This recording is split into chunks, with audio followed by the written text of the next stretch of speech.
Lungo la Valle dei Templi sfilano le firme, presenze autorevoli, le massime istituzioni politiche fanno capolino ad Agrigento, ma lungo Agrigento e la sua provincia continuano a sfilare la sfiducia e quasi la disperazione in un territorio al pari di quello siciliano in ginocchio.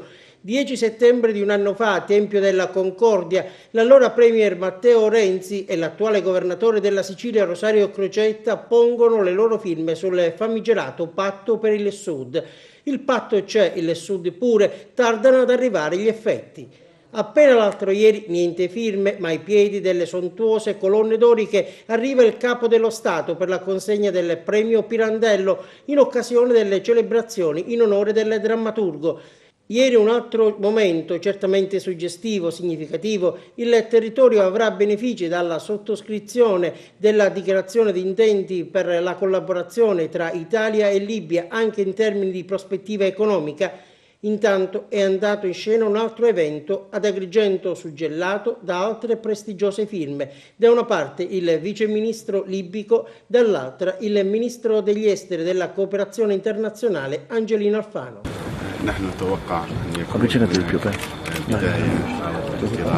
È stato firmato adesso un accordo che segna l'inizio piuttosto una riattivazione della cooperazione economica. Abbiamo dei progetti che verranno lanciati, vogliamo rafforzare e rilanciare i rapporti precedenti tra i due paesi.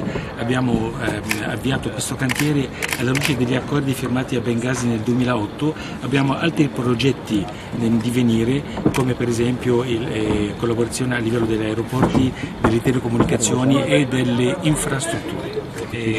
Certamente che il Consiglio presidenziale, da quando è rientrato a Tripoli, il Consiglio presidenziale si sta impegnando perché la pace possa tornare su tutto il suolo libico.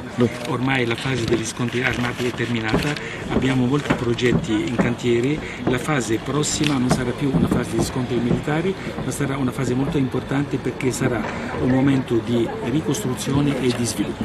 È necessario ripristinare in Libia una condizione di pace e di sicurezza e mentre si lavora con questo obiettivo e su questo obiettivo noi portiamo avanti un programma di riavvicinamento delle parti dal punto di vista economico, cioè noi dobbiamo preparare il terreno per il momento in cui la Libia sarà completamente stabilizzata e pacificata e dobbiamo rimettere in contatto i nostri governi anche dal punto di vista della collaborazione economica, dobbiamo rimettere in contatto le nostre imprese perché le nostre imprese possano cooperare tra di loro.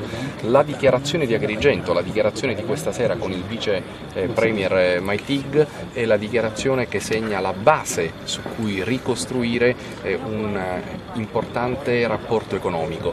Le nostre imprese sono molto interessate al mercato libico e siamo convinti che le imprese libiche siano molto interessate al mercato italiano e anche alla collaborazione con le imprese italiane. Siamo qui per favorire tutto questo in modo tale che quando le condizioni sul terreno lo permetteranno in modo completo e definitivo tutto sia già pronto per partire.